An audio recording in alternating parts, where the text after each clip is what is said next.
Hello, my name is Said Langarudi. I'm an associate professor of system dynamics at the University of Bergen, Norway. You are watching this video probably because you are in our course GOSD 310, which is thesis writing. Or you may just have found this video randomly by doing some online search for writing tools. In this video, I'm going to show you some available tools that you can use for writing academic manuscripts.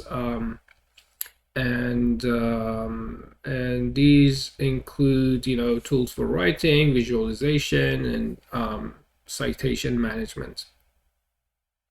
Let me tell you what tools we will be using. We will be using Zotero as our citation management software. We will be using Gnuplot, which is written as Gnuplot. That's also a free tool that is for scientific visualization. And then we will use Emacs, which is a text editor. It could be used for writing computer programming scripts. You could use it to write, I don't know, whatever you want, Python scripts or whatever, but here we will be using it for writing our academic paper example. There is another software that you need to use. It's called TechLive, but I'll give you instruction for that later. We will not directly use TechLive. That's just an engine to convert LaTex to PDF. You don't really need to learn about all details. They're just not very important, but you need to install that software as well. Okay, without further ado, let's see what Zotero is. That is the first step, to install Zotero and learn how to use it very quickly. Okay, now let's move on to the next tool, and that is a visualization tool called Gnuplot. So just just Google Gnuplot, Gnuplot, and you will find this website, which is the home page to Gnuplot. And then you can download it by clicking on download and then go to SourceForge here. When you get here, note that you should not click here if you are not if you are using Windows. You should click on this one, which is the last or latest folder, basically the top folder here, whatever that is, and then find the exe file. In this case, this is what you need to download. So download this and install it on your system. Once it is installed, you can just close your web browser and start creating a file in a folder. So here I have this place on my file system, but I create a new folder called plot, or whatever you prefer. And then I already have this CSV file, which includes data for US GDP. And let's see how it looks like. here. This is what we want to plot, a graph like this, okay? By the way, I need to tell you that, okay, this is one of the most popular scientific plotting tool available.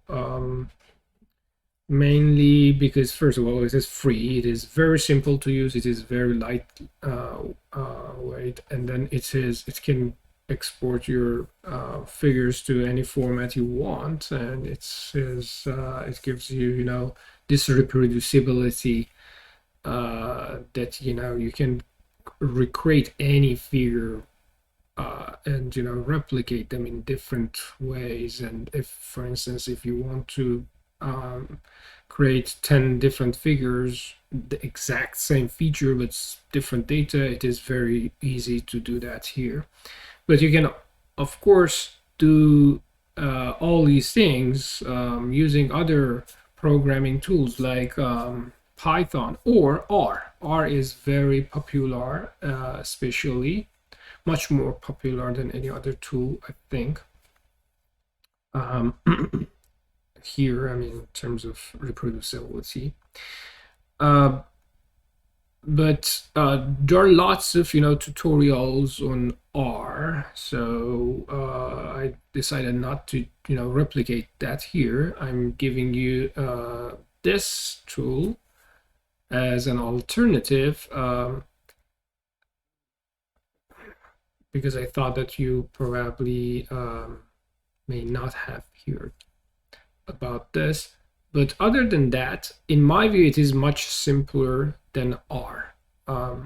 So for R, you still need to learn a little bit of programming before you can, you know, start working, but start producing, you know, nicely, nice looking graphics. But here you can easily start without a lot of, you know, programming knowledge. You can just start creating nice looking figures. So I don't give you full comprehensive tutorial on how to do this in this video. I think the priority for this video is how to use Emacs to write your paper. So that is the main focus of this video, and we have not gotten into that yet. But I wanted to give you some, you know, introduction to this tool. If you are interested, you can ask me or just do your own research for how, you know, to do more sophisticated figures. Here we just create a very simple, you know, time series using this tool. So to do that, again, I showed you this data.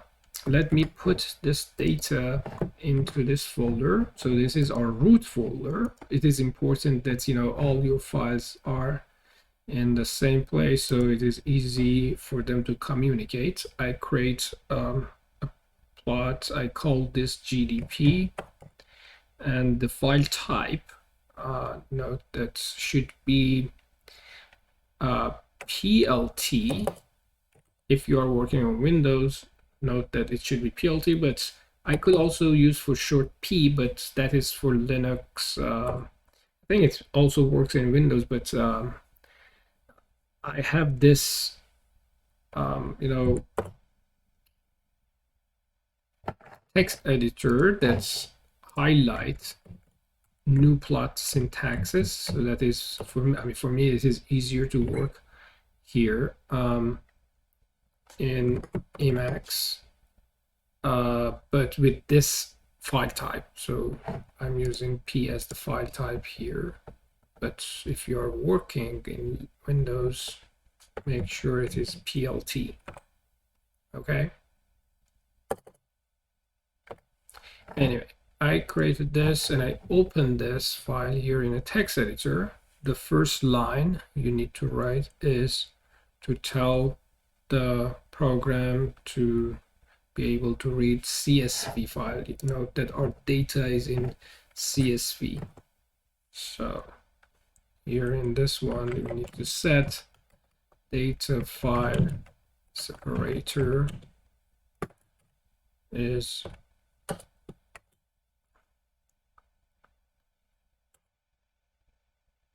comma. Okay, so so the files are comma separated.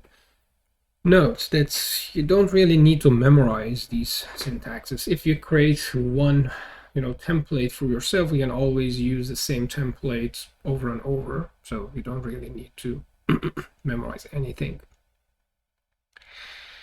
And okay, so then the second thing is that what is data? Data is just a definition. You could use whatever name you want. Here I'm using data. GDP, CSV. Make sure that your file name is within a quotation mark, a pair of quotation mark.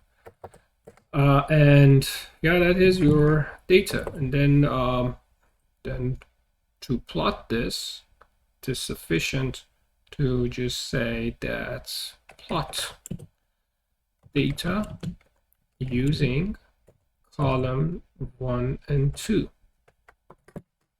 So now I run this script. That's our data for the first column. So you see that on the X we have year, and on the Y axis we have GDP. It does not have the text for, the labels for X and Y axis, but we can add them. But that is as simple as you can see here. Note that, so here I just typed a command within my text editor. That's one of the powers of Emacs as the text editor. For those of you who are not comfortable with this kind of thing, in Windows there are two ways to do that. If your file type is PLT, you could just double click on that and then it will produce this thing for you. Or in Windows you will have this toolbar which includes an open file icon with this folder icon. You could just click on that and then bring up your script wherever that is located. Just bring it up, it will run the scripts for you. So that's not easy, that's not difficult at all. It's super easy. Now once you have this window, you can save your figure to any format you want. You could also write the script so that it could save it automatically. I don't want to make things to explain all the details here, but that is also a possibility to to make the automation faster and faster. So let me close this. Now that we saw that we need to bring the other time series, right? So we had two columns. In order to add another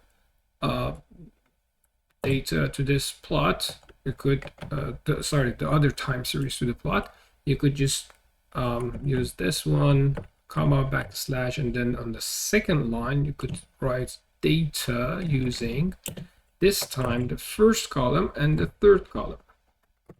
Okay, and then run your script again, and then now you get the other time series.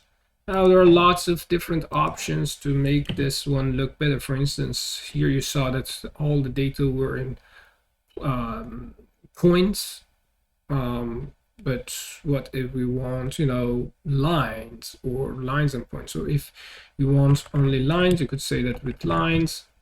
Here also with lines, and then run it again, and now you get lines. If you want to have lines and points, you could say lines, points, lines, points, then reproduce both lines and points together. So if you want to label the axis, you could say xlab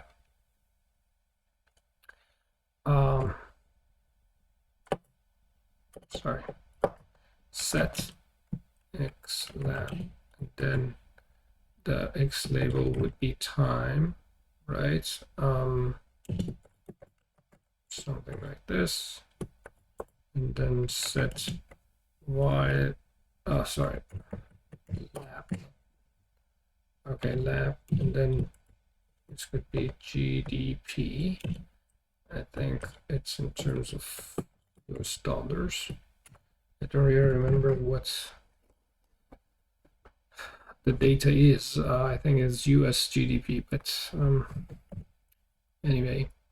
Oh, sorry. And the first, and the first line. So the first, I think, data point is current GDP. And just say current, and the other line, the third column is real GDP. These are this is how they are different. And if I compile this again, now you see this is current, this is real. You have time labeled, so x label time, and then y-axis label. You could also easily add grid to the figure. You could add title to the figure. I mean, lots of other things. Set title. I don't know, maybe just GDP. And now you have the title for your figure. I mean, there are tons of, other features and things that you could add to this, but let me just export this, and then we could use this in our example manuscript later on. So I just export this to image and just call it GDP. So now we have the file ready to use. For high quality publications, in terms of visualizations, I recommend that you use PDF rather than PNG, because PDF will never lose the resolution quality, even if you zoom in a lot, you still have the resolution, high resolution figure. But here PNG is just for the sake of illustration and demonstration. Okay, let's have a quick pause here, and then we can continue with the rest of our demonstration. Okay, now that we have a figure, we have also a library for our references. I think we have all the materials we need for writing our paper.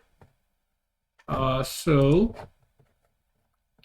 let me bring the library. Here is the library. Here is the figure we want, or result. Let's say that's the result of our research.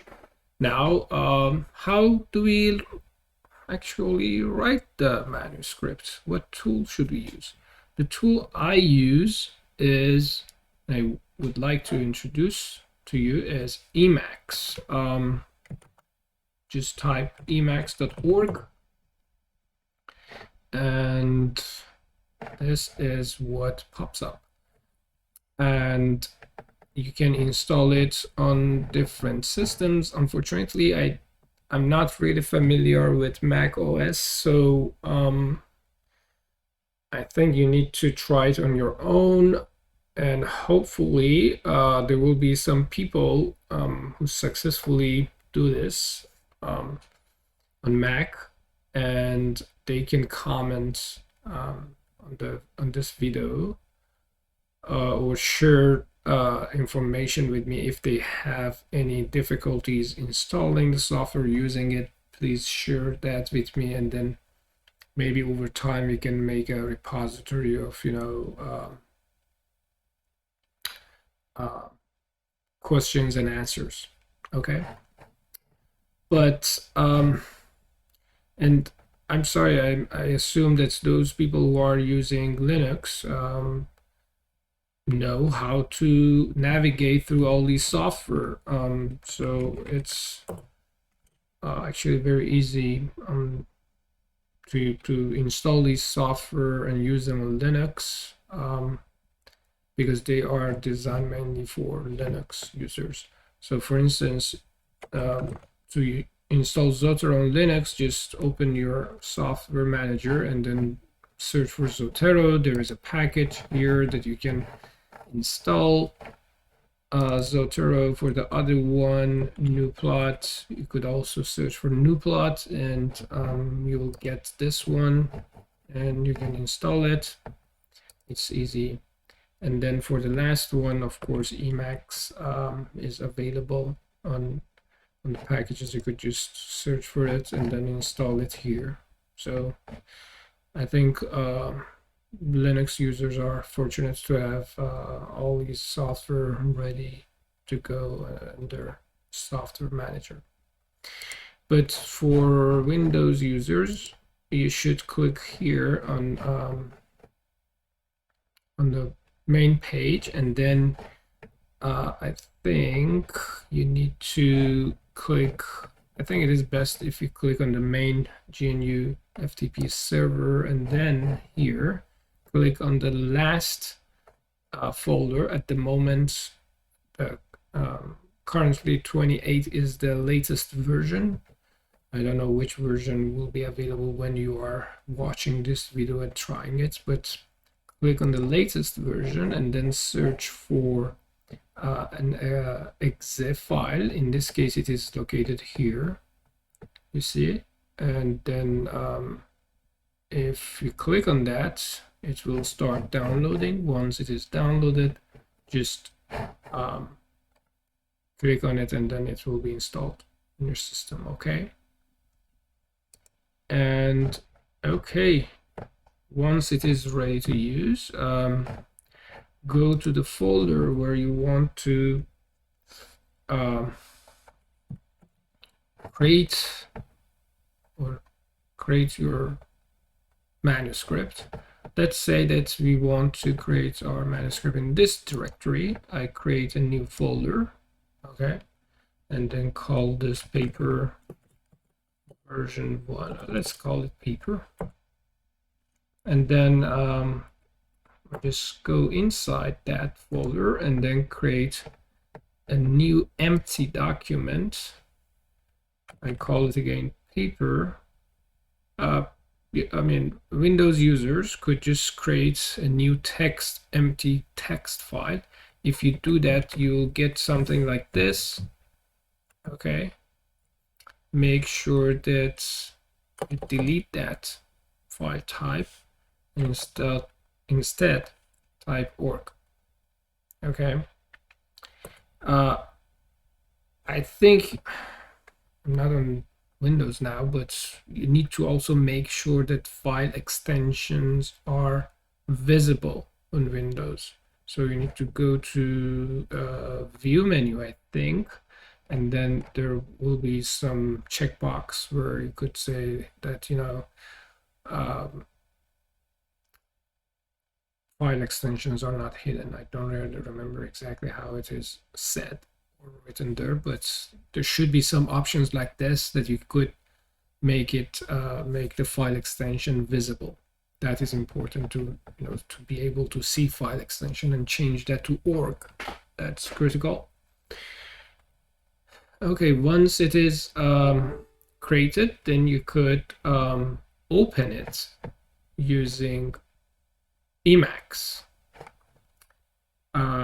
if Emacs is not associated with this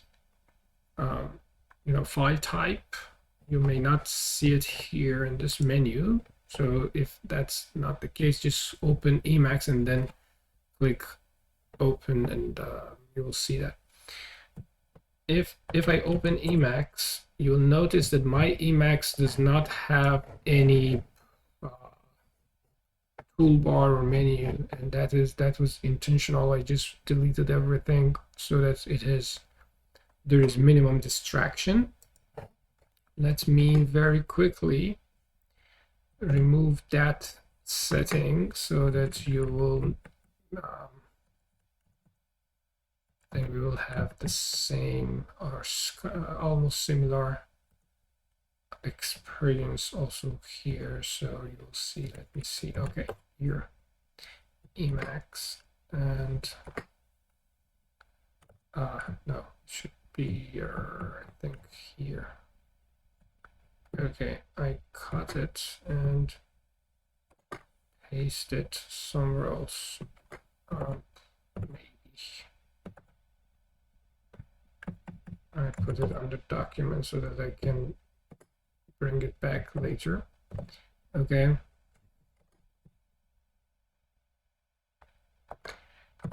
So now if I open Emacs, I think, yes, this is how it will look like, right, on your system. And yep. So if you want, now I have all the toolbars, all the menu bars, and etc. There's also a tutorial for Emacs, you can use it, but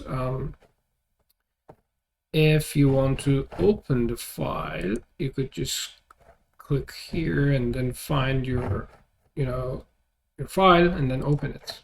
Okay. But I already have the files. I have Emacs associated with org file, so I can easily right click and open it here. So if you don't want to see this help, you could just click here and then dismiss this startup screen, or just click here and the screen will be dismissed. Okay, now you have an empty manuscript. Okay, to start writing your manuscript, first you need a title. Just make it bigger. You need a pound sign, immediately followed by a plus sign, and then title.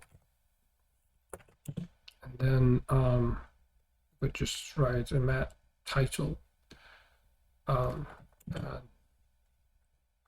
Interesting paper. That's the title of our. Then author name is your name. So that is the minimum information I think you will need for your manuscripts in terms of what is it. And then what you could add many other things I can show you later, but for now, I mean, let's start with a minimal example.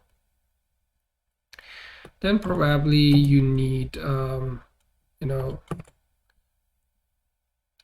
abstract. So you could say begin abstract and abstract, and then inside the abstract, let's say just write an abstract, but this is a very short abstract. Okay, and that is the abstract of your paper. For the headings, you could say this is introduction, note that I put a star and then immediately space, that is important, star, space, and then the heading. Okay, and it is very good practice to label your intro.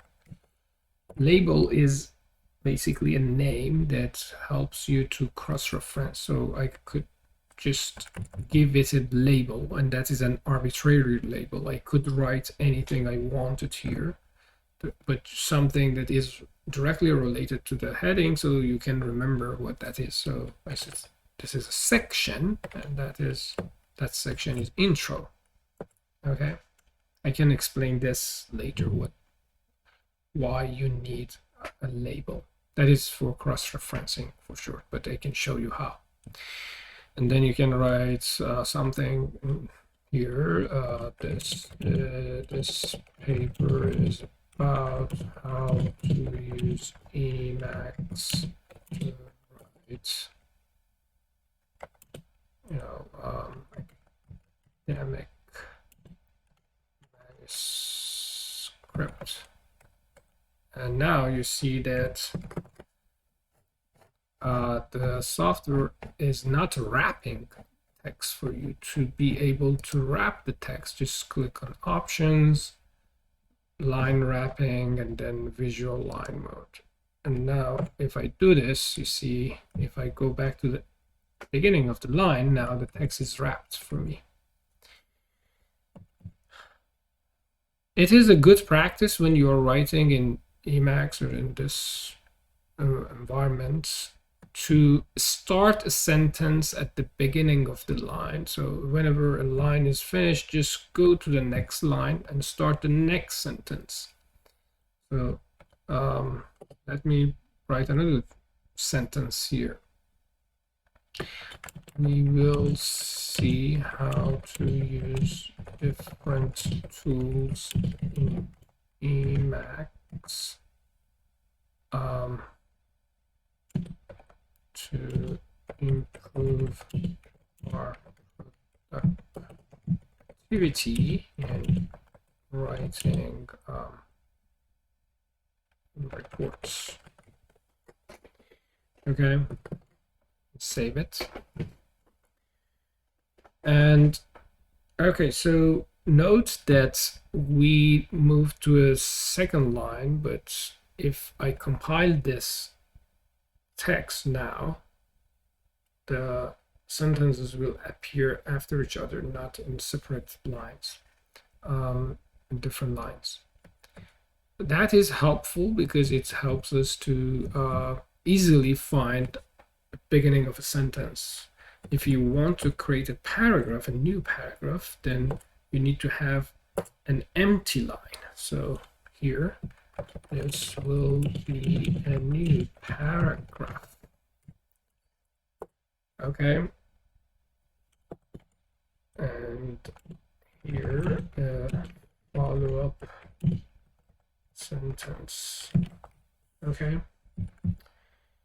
So I think this is enough about how to write text inside Emacs. But now if you want to create another heading or a new section, you could say, okay, you could put a star and then another setting like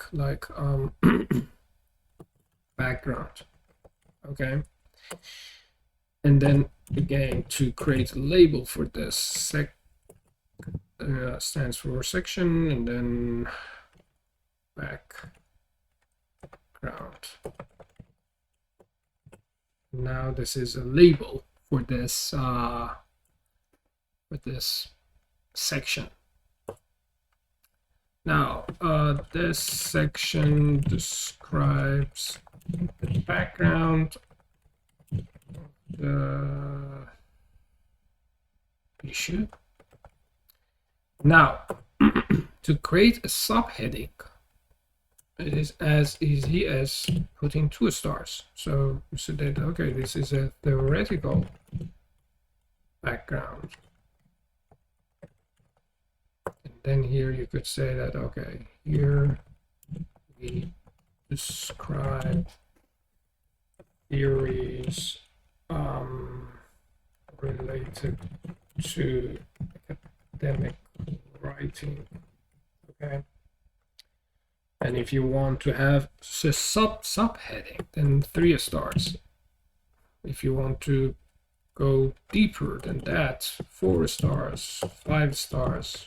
So more stars you add, the deeper you go in the hierarchy of the organization of your text. Okay. So, and there is no limit in terms of how many stars you want to add this text. And now the cool thing about using Emacs is that if I go to a heading and press tab on my keyboard, let me type it, tab, that's what I'm talking about. So if I press tab here on a heading, the heading will be folded. If I go here and press tab, the whole heading will be folded, and also here, and also abstract. So now it helps me very quickly see the organization of the document. And another interesting feature is that if I have that, if I have heading, and if I want to change the organization, it will be also very easy. The only thing I need to do is to press and hold the Alt key. Let me write it down. When I say Alt key, I'm talking about this. Alt. Okay. If I hold my keyboard's Alt key and then move and then use the arrow keys, you know, these 4 arrow keys, the up arrow here, if I'm on background, hold Alt and press up, then it goes up.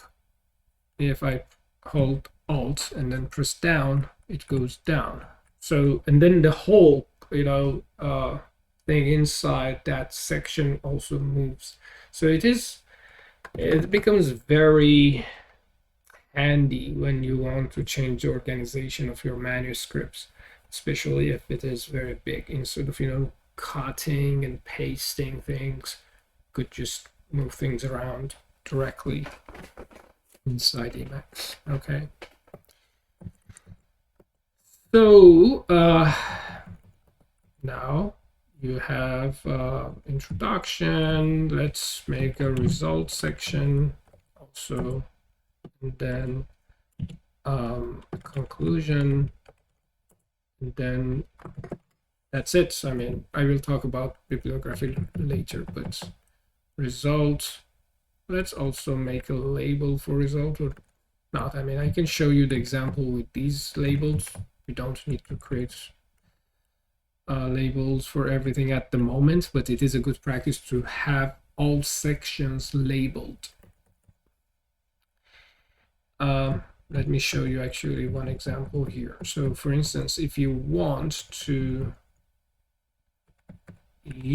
reference the background, so let's say that, okay, the background or should say section, remember, two brackets, sec background. Note that I'm using exactly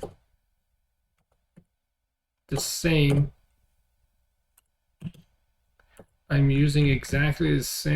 label as I used here.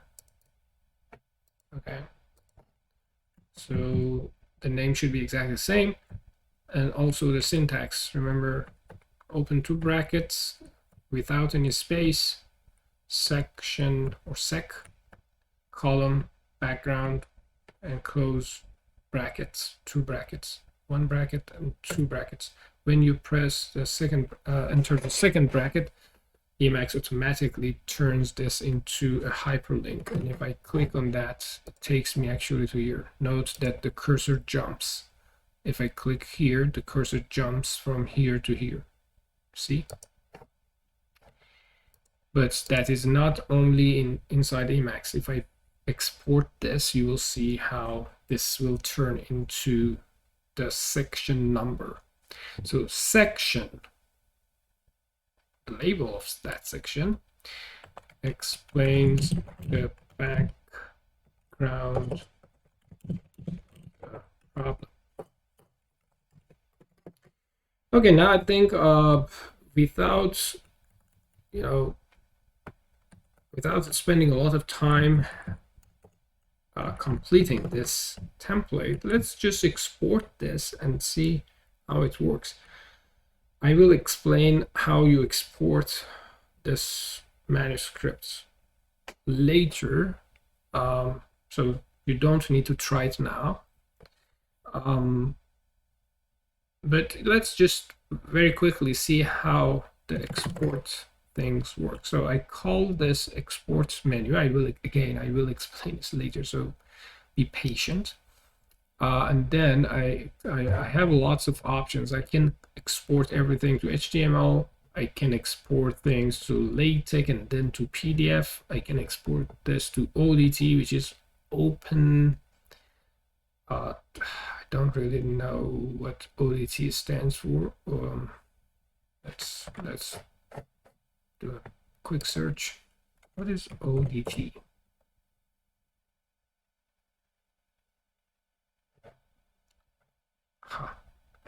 ODT file type. ODT stands for Open Office Document File, but I still don't know what T stands for anyway. Not important.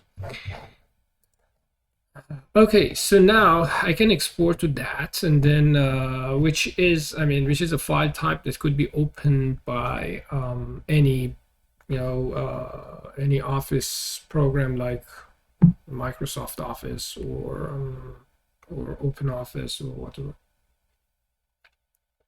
LibreOffice also. But here what we care mainly about is PDF, right? That's what we care about. So let's do that. So to do that, see that to export to this, first we need to press L.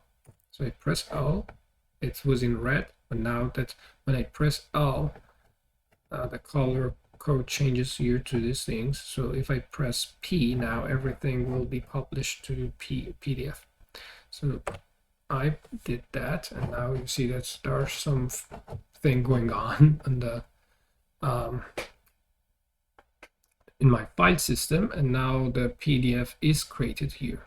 So if I open that, you see that the PDF is created with all the formatting done automatically for myself. So and all the section numbering, and you see that let me open this side by side. So you see that here, for instance, when I wrote section this explains, you see that instead of that label I get the section number, which is 2, section 2 background. And if I click on that, it takes me to section 2. So the hyperlink is actually active and working, and all these hyperlinks in the table of contents are also active. So if I click on them, I will be taken to those sections here, for instance, conclusion. Everything works, right? And the abstract, you see that the abstract is formatted nicely. I mean, if you write a full abstract, you'll see it comes this nicely formatted column. which is different than the rest of the paper. But I don't want the paper to include table of contents. To do that, I need to add an option and say that table of contents should be nil, or removed. And if I publish this again or export this again, you see that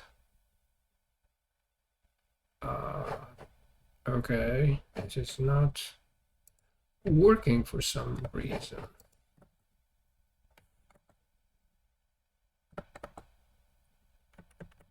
So maybe I'm missing S options.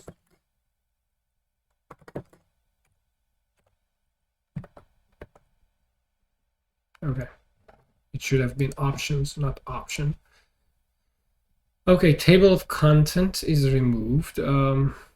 You could also, I mean, there are many different options you could use. For instance, you could add an email, and then here add your email. So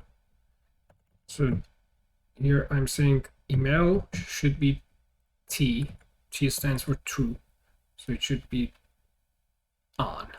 And then in email you could say that, okay, I am an associate professor, system economics group, University of Oregon, and say that Langarudi at UIB.in.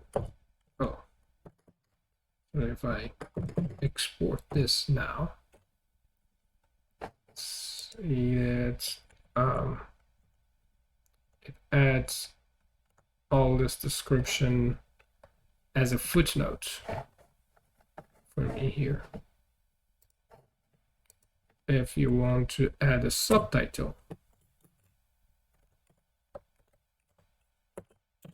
you could say that I don't know,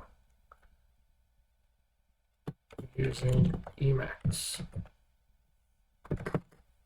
and then if I compile,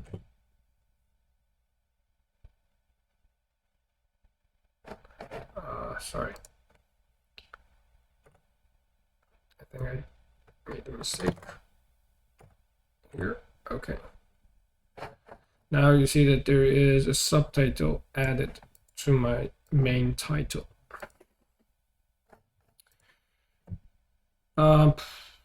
There are a couple of other things you could add. You could change also dates. For instance, if you want to use a different thing instead of date,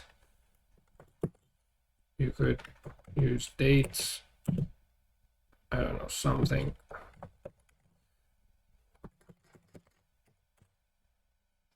And then that changes. But also, if you want to remove it altogether, you would say date should be nil.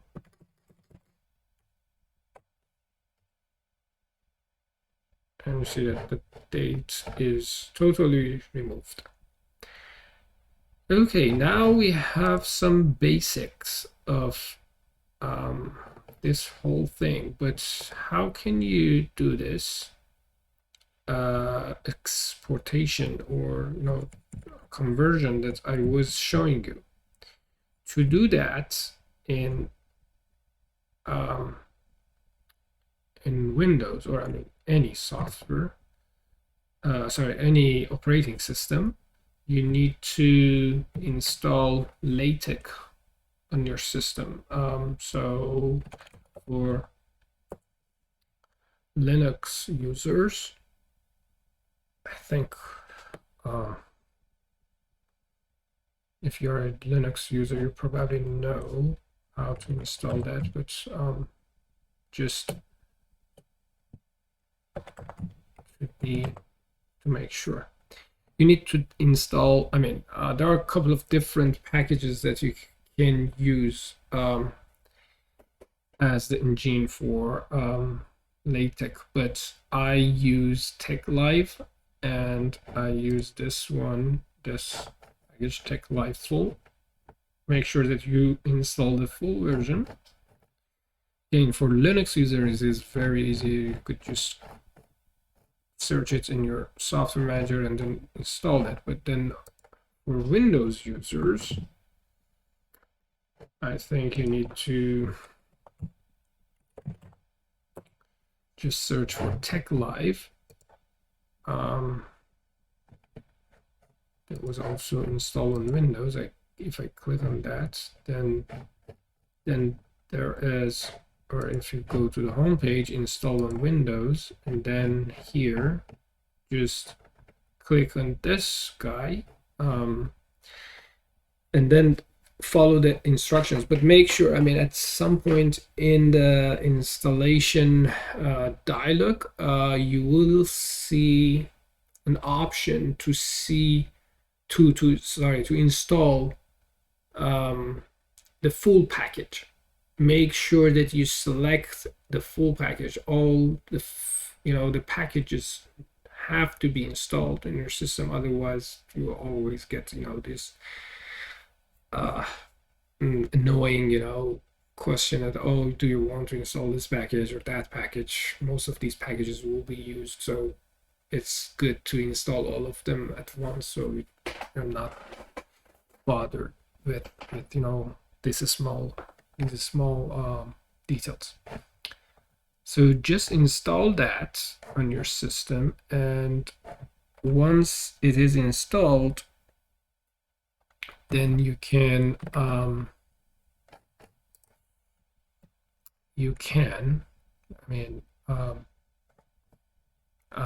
I assume that at this stage you just pause this video, go and install this, and then come back. Now, once you do that, then you could go to this org menu, okay, on the menu bar. You click on org, and then click export or publish. Alternatively, so let me click here, and you see this, right? When you see this, then there's a guide how to navigate through this, these options, all these options, how to select them.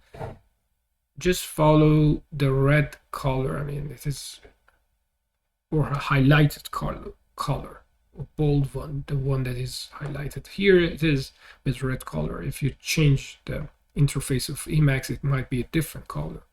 Doesn't matter, whatever that is highlighted here. So in this case, we want to export to LaTex first. Therefore, you need to press L on your keyboard. So if I press L, immediately as I press L, then that becomes unhighlighted, and then some others become highlighted. Now you have these other choices to make. Now, would you like to convert to just a LaTeX buffer? No, do not select that as LaTeX file. Maybe PDF, that is P or O, would be PDF and Open PDF. So I usually select P, small p. So press P on your keyboard, and then the system will export everything for you into a PDF file in the same directory. Okay. Sometimes, I mean, I have seen people working on Windows, for some reasons, they will get an error here that the file cannot be produced. If you see that error, let me bring this up again. By the way, when note that in front of some of the options, you see a keyboard shortcut. Here it says CCCE. Remember, the big C in Emacs represents, let me write it down for you. So the big C in Emacs represents control key on your keyboard. If you see M, that represents the Alt key. Okay. Now that we are talking about shortcuts, this is the shortcut for cutting things. So if you want to cut something, you need to press Control and W at the same time. First Control and then while holding Control, press W. That will be cut. The shortcut for cut. Okay. For instance, if I do this, the thing will be cut for me. If I want to do copying instead of cutting, then the keyboard shortcut would be Alt and W. Okay. So that is different from, you know, other tools that you usually use, like, right, like Word or Windows in general. That is a different shortcut. And if you want to pen out, okay, that is how you copy or cut. But then how to paste it, it is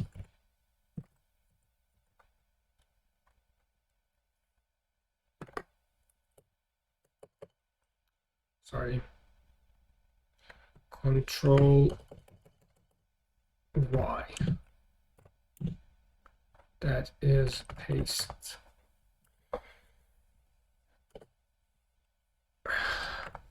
Okay. So holding Control and W, cut text, Alt and W, copy the text, Control and Y, paste it. Okay, that is something useful, I think.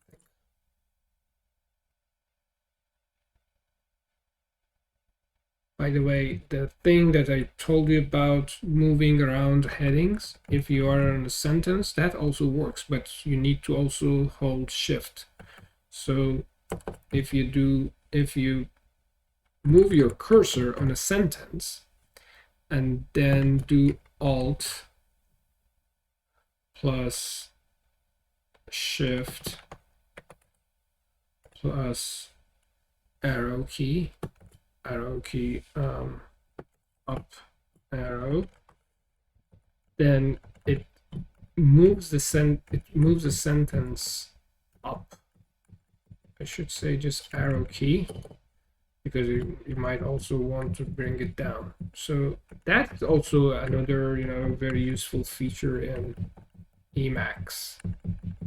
That's, you know, improves your productivity. So if you learned how to work with these, there are lots of, you know, keyboard shortcuts in Emacs that are very useful. So if you learn them, your productivity will increase a lot over time. You just need to be patient and learn these things. Okay, but if you're not, you know, comfortable using these shortcuts, you can of course use the menu. There is always, and you know, if you forget, there's always this guide. Here you see, cut is Control W, copy is Alt W, paste is Control Y. And there is also undo. So if you want to undo anything, you could just do Control X and U. That is. So when it is Control X U, note that you need to first press Control, hold Control and X, and then release that, and then press U. That's how it works. And of course, you can always ask me if you have any questions about these things. So let me delete them, or no, do not delete them. Let me tell you about how to comment on things. So if you type a pound with a space, immediately a space after that, that line becomes a comment. And if the line is a comment, and if you export that, then those things will not show up in the output. See, you'll not see that anymore here. And yeah, that's it. So now I think I totally forgot to tell you what I wanted to. So here, org, to bring up this menu, you don't need to click on this every time. You could just press Control C and then Control E, and then the menu will come up. Let's try it. Control C. And if I do this, you see at the bottom of the page in the status bar, the system is telling you what you are doing. So I just pressed Control C and then Control E. You see, Control C, Control E, and this menu comes up. Now let me show you how you can export this to another file. Instead of LaTeX or PDF, let's try to convert things to HTML and see how they look like. Because sometimes you might want to publish your paper on a weblog, on a website or whatever. So to do that, you need to press H here, and then you need to press H again so that it becomes an HTML file. So if you go back to your root folder, now you have the paper as an HTML. So if I double click on that, now the paper is published as an HTML file, and it could be, used on a website. So okay, now I think I forgot to tell you, I started to tell you, but then I digressed. I wanted to say that, okay, so in some people, on Windows, when they want to export to PDF, they will get this error that the PDF is not produced. So how to deal with those situations? In those situations, I think the problem is the connection between your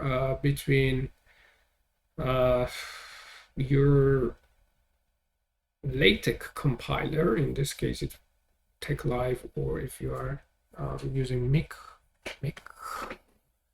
Forgot there is another one that's I think it's called LaTeX or something. MikTeX. Anyway, that one.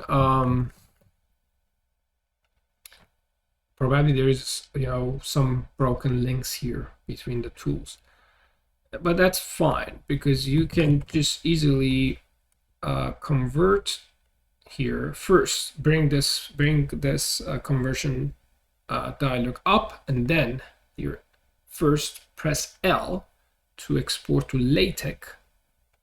Okay, and then press L again to export as LaTeX file instead of PDF. If you do that, what you get is only this file. So this file will be produced for you, which remember, the file type is text. It is not PDF. The file type, this part, is important. Okay, now if you get this, let me see if I have that tool here. No, I don't have the tool, but I need to. I'm not sure if that tool is available on Linux, but there are lots of different tools available to export a LaTeX file into PDF. I think what is available on Windows, it is TeXworks. Fortunately, we have it also here in Linux, so let me install it. And so when you install TechLive. Those people who are on Windows, you don't have to install this, because when you install TechLive, this one, right? You saw this, right? When you install this one, TechWorks will be installed automatically on your system, so you don't have to install it separately. So now I have TechWorks. Let's see if I can open this with TechWorks. No. Oh, yes, here. Now I have it. So then on Windows, when you got this file, just open it with TechWorks. Okay. And here, unfortunately, I don't have this option on Linux, but in Windows there is. I think that's a third option here, which is PDF plus PDF LaTeX plus BibTeX, something like that. So you will have both options of you will have this option of PDF LaTeX and BibTeX. So just select that one. I think by default the software has that here, so you don't really need to do anything.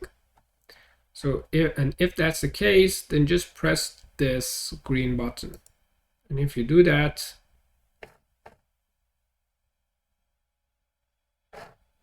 you will get the PDF. If you don't have that option, then you need this compilation. You need to do this compilation process 3 times. It is funny, but that's true. And this is how you do it. First, you compile these things first in to PDF LaTeX, right? The second time, you do it with BibTeX, and okay, we don't have any BibTeX at the moment, so that makes sense. But then the next time you do PDF LaTeX, actually you should do it 4 times. PDF LaTeX 2 more times, so once and then twice. So again, here is the order: PDF LaTeX, compiled; BibTeX, compiled; PDF LaTeX, PDF LaTeX. 4 times you need to press this green button. Again, this is only if you don't have that third option, which is missing in my software, which I think this is just a shortcoming of my Linux version. In the Windows version, in the latest version, you have this option already selected by default, and what it does is that it just automates this for compilation that I just told you about. So it repeats this process 4 times for you, so you don't have to always remember that. Okay, so, and this problem will be solved if your Emacs does not directly convert to PDF for you. Okay, now that we have the main features or sections of the paper, let's now add 2 main important things that we want. First, citation, and then a figure. Okay, let's start with the citation. Let me bring up the Zotero. Here is the Zotero library we have.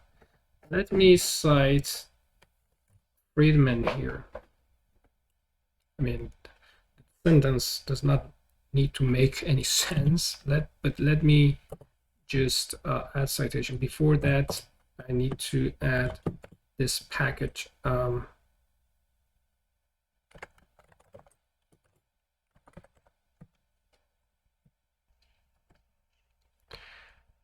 Okay, actually this is the opposite. LaTex use package natbib. Again, you do not need to memorize all these, syntaxes and codes. Once you create a template for yourself, you can always reuse that and just change the necessary parts like title, subtitle, your name, maybe, I don't know, date. Let me just remove this. I don't need this anymore. Also, email is not necessary. Okay, and now that we have this package, that package that I added is used for making citations look better and with more features. And then the syntax for citation is cite p. In this case, I tell you about other options that you have. So cite p, and then the arguments. There are 3 arguments you have to put inside this curly bracket. The first argument is the last name of the first author of the reference that you are using. So in this case, there is one author. That's good. And then the last name of the author is Friedman. And then you need an underscore or underline. And then the second argument is the first name, the first word of the title. In this case, it is Milton.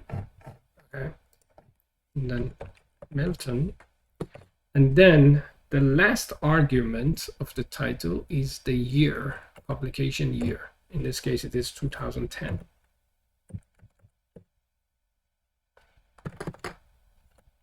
Okay.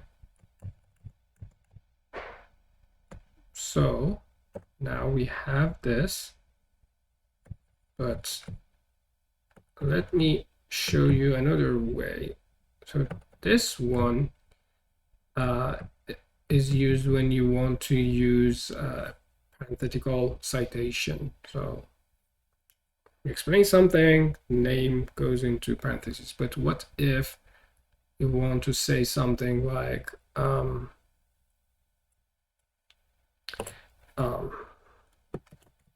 this, according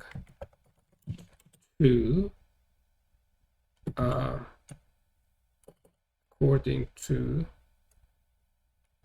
some references, right? And then in that case you put citation like this, cite T, and then give the name Schleifer.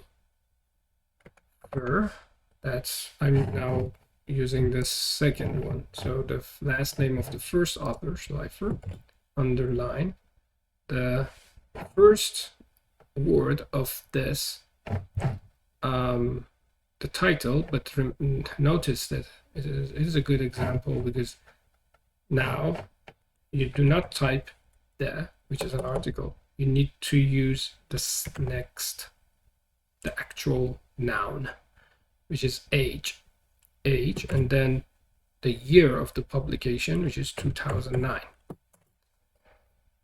Okay, so according to this source, comma, and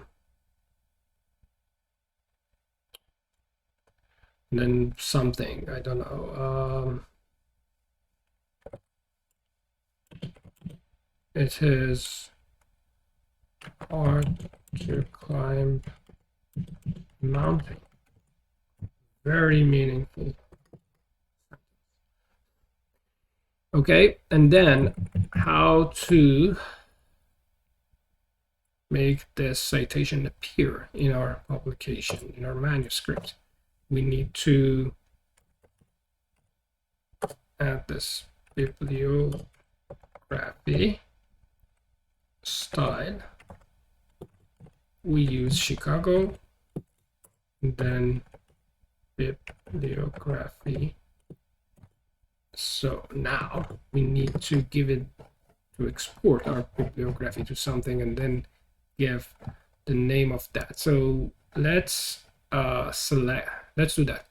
To do this, you need to select your library in Zotero, right click on it and export it to a BibTeX library, and then go where you are you are working. So here I just go to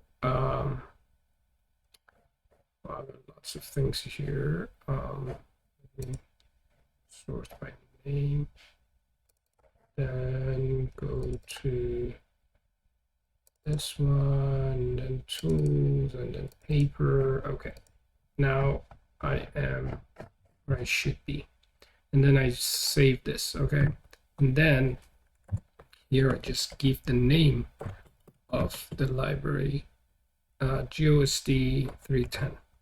Okay, so this is necessary, and again, you don't really need to memorize these syntaxes. Just save this in your template and then you can use it later. Now if I compile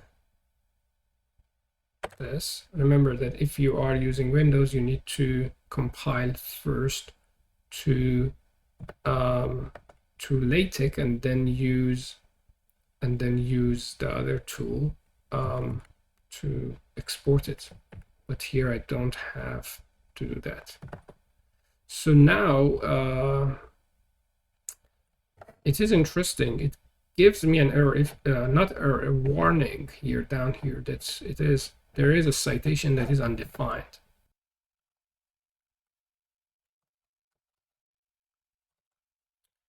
Okay, apparently I'm having a typo. Sorry, I'm probably too tired now because I have been searching for this for a long time and I could not see it. There was a typo here that was making, I think, the problem. So let me compile this again.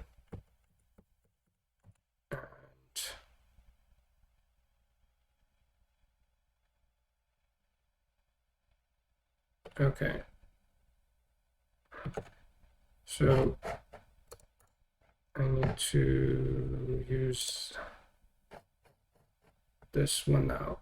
So I compile this through PDF LaTeX, then I do BibTeX once, and then PDF LaTeX twice, once and then twice. Okay, now we have all the citations. Sorry it took us long to debug this. There was this misspelling that I was not able to figure out. But now we have it. So you see that we have references. To make the paper look better, I would put a page break before the bibliography, and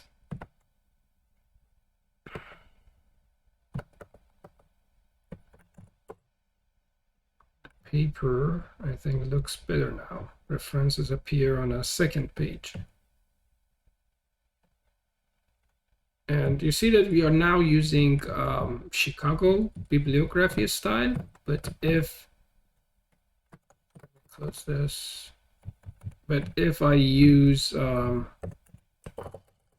APA style, which you need to write APA like, then if I use that, the style will become a little bit different if it becomes different at all. Could not even notice that, which sorry, I need to, since we are dealing with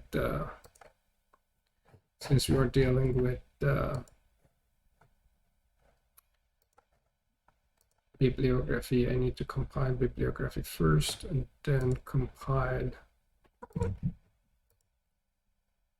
PDF files again.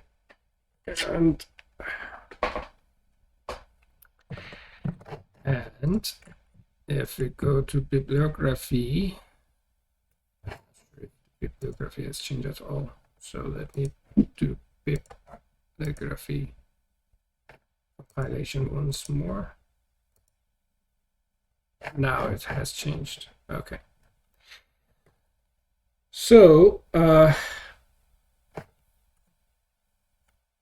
that's how we work with bibliography and citations using this tool. Okay, now the next thing to do, let me also remove these things. The next thing to do is to add a figure. In the results section here, let's see, results are shown in figure. Then say results.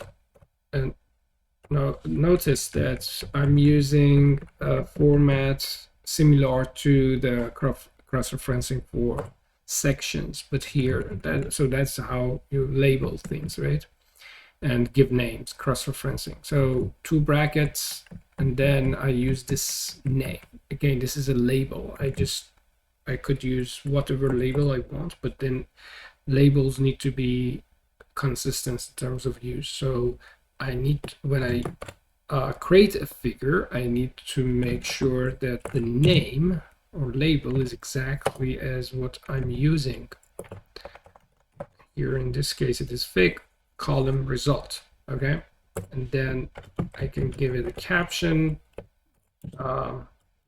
This is a figure of our results, and then I use this format to give Emacs the directory from which it can bring the figure, and then that is file fix and then result. In our case, I think it was called GDP, right? GDP.png. That is what the figure is. So this is important now that, you know, I think there are lots of necessary files here, but that's fine.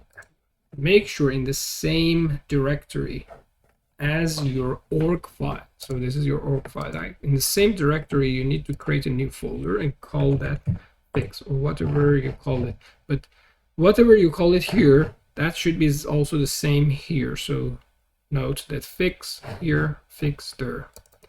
And now I need to bring the figure from plot. I just cut it and paste it inside the figure folder.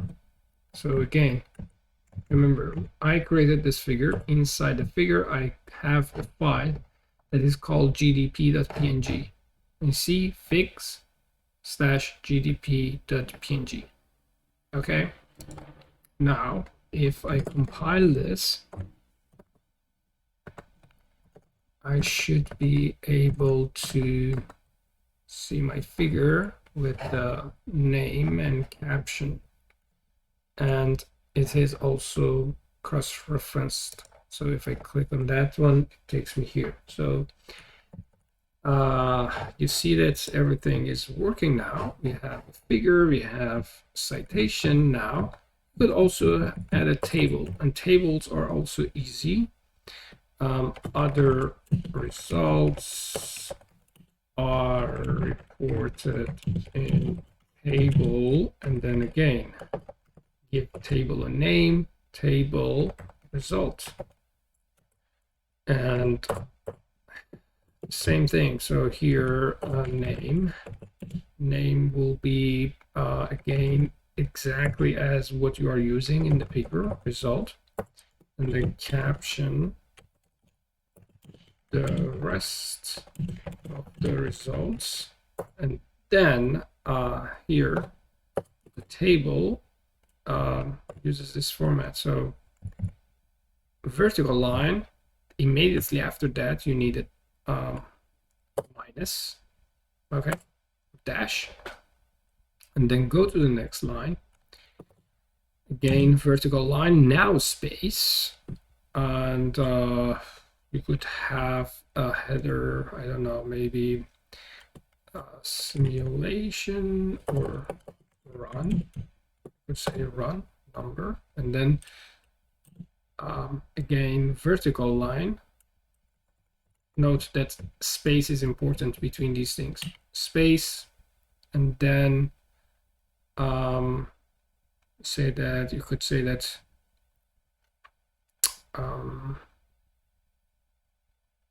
okay, you could say that key variable 1 and key variable 2, just some example.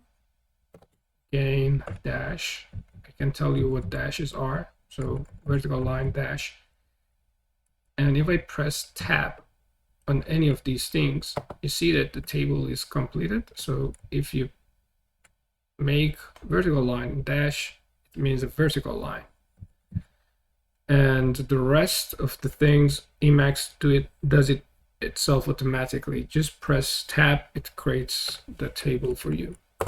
And then here again vertical line, you could say okay, run number 1, and then vertical line, and then you say that okay, key variable 1, I don't know, just give it a number, whatever result you have. Just making up some numbers. Then run number 2, I don't know. Then if I just come here and press tab, and then we could close the table by having another vertical line, horizontal line. Okay, now we have a table. Now let's compile this and see how this looks like in our paper. Okay, table is here. If you put some text, note that the software is trying to optimize the white space for us. So it puts all the things here for us, and then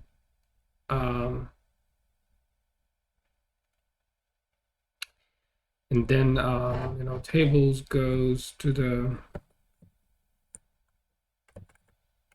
end of this page.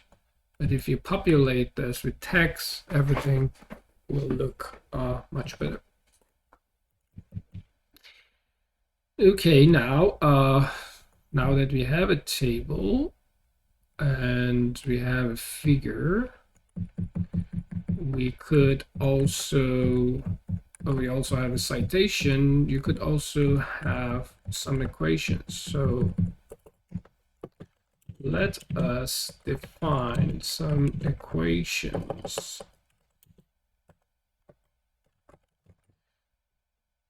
Equation. Now, note that this is a little bit different. For equation, we use directly LaTex syntax. So for that, then we need to use just this syntax, which is different. So equation, we need to give our equation a name. Let's say that this is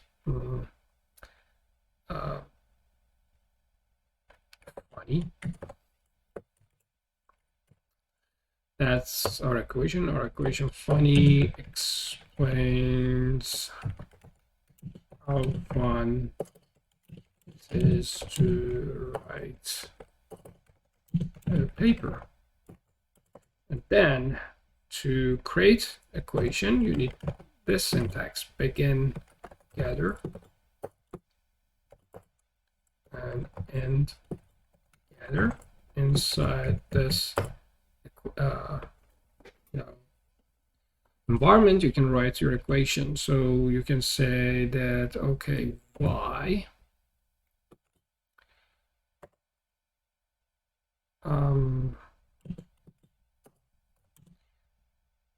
is equal to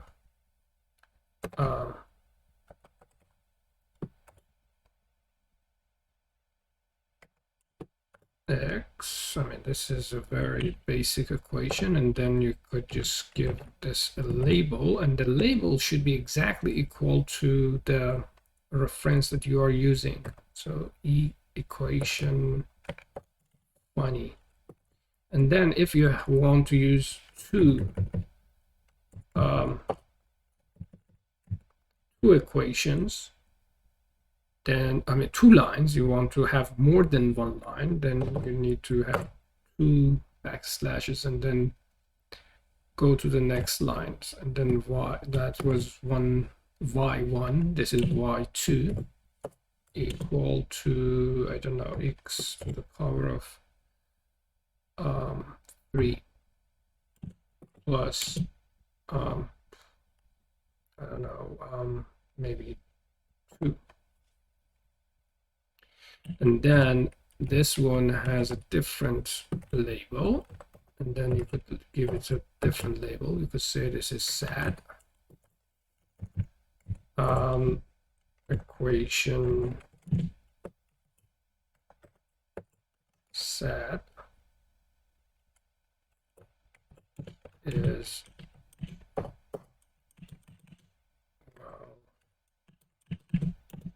sad.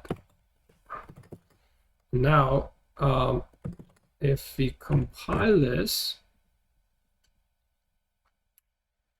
we're not getting the right. I'm having really not the best performance today. Very big typo. So I mistyped begin very badly. Okay, so now you have 2 equations, right? Equation y1, y2, and they are numbered. And then in the text, you have, I think I'm using, oh, sorry, that is not how you reference equation. This is the syntax, sorry.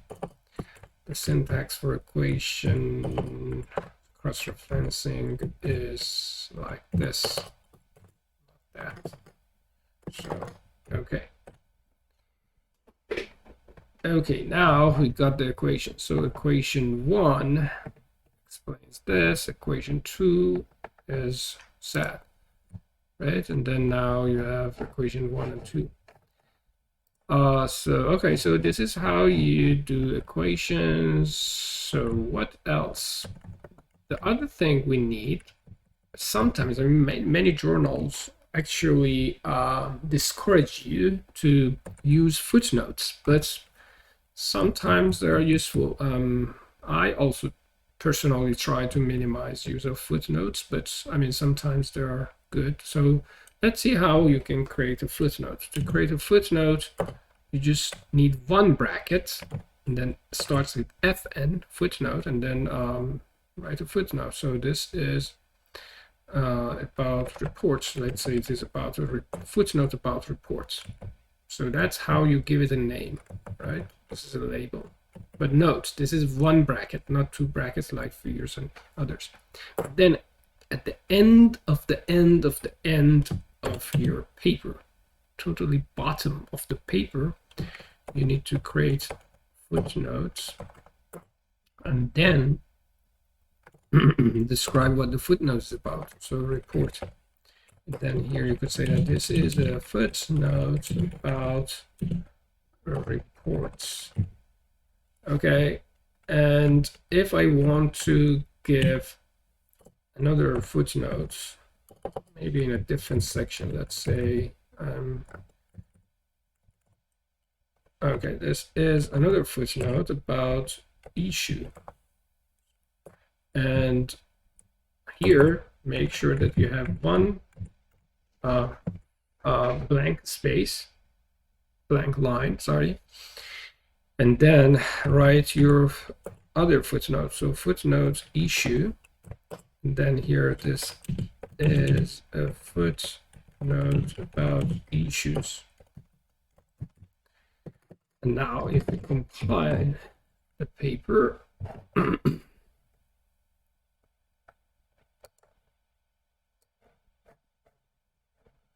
so you see the first footnote appears here, and you see the footnote, and the second footnote appears here, number 2, and the numbers are automatically generated for you. You don't have to. And the interesting thing is that footnotes here do not appear as a separate heading in the paper. So Emacs is smart enough to hide the footnotes as a separate heading. This is not a real heading, right? But it is then very easy to navigate through footnotes because they're all in one place at the end of the paper. And now, okay, so that's about footnotes. And finally, I'm not sure if there is anything left, but the only thing that is left and important for a scientific manuscript is the appendixes. So an appendixes usually appear. Let me put some text here. Here we have some conclusions. And then appendix usually appears here. And for appendix, you need to make a new page and then appendix. And then you could say, okay, this is appendix, and that's about model equations. And you could put some, I don't know, equations here, and then some equations, and then another appendix. And this could be about, I don't know, interview scripts, some scripts. Okay, and now let's compile and see what we get. So now you have a new page, and this is appendix A, model equations, and this is appendix B, interview scripts. And the rest of the things are in the same place. Okay.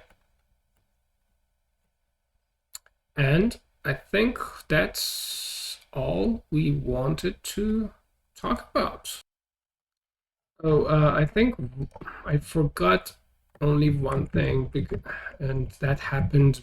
It was not actually, I not forgot, but here I wanted to try different things to see what was wrong with the citation, and I forgot to show you this one. So here we wanted an in text, basically an inline citation. So we wanted the name of the author be outside of parentheses for this one, because we are talking about, you know, something like according to someone, and the name of the author should be outside of the parentheses. So let me, for that, you need to do this particular, to use this particular citation form. See, cite T instead of cite P. So P stands for parentheses and T stands for text. And if you do that, you will get, let me make it larger. You will get this. I mean, it's very probably hard to see, but here you see the name of the author is outside of the parenthesis. So according to Schleifer 2009, that is hard to climb a mountain.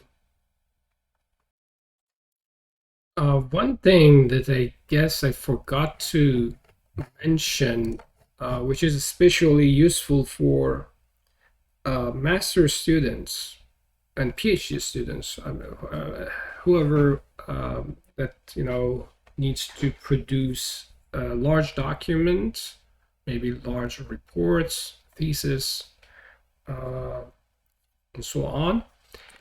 I think it is important for those people to be able to produce table of figures and table of tables, basically list of figures and list of tables. And that is very easy actually to do that in Emacs and LaTex. The only thing you need to do is to just add list of figures and a list of tables, and of course make table of content to T or true, so that you will have that. And if I compile this, you will get the table of contents, you will get the list of figures, and it automatically will be produced for you without any problem. And of course, if you prefer a page break before any of these things, you could use new page just before the syntax, before the code, and each of these lists will be created on a different page. And again here, maybe new page.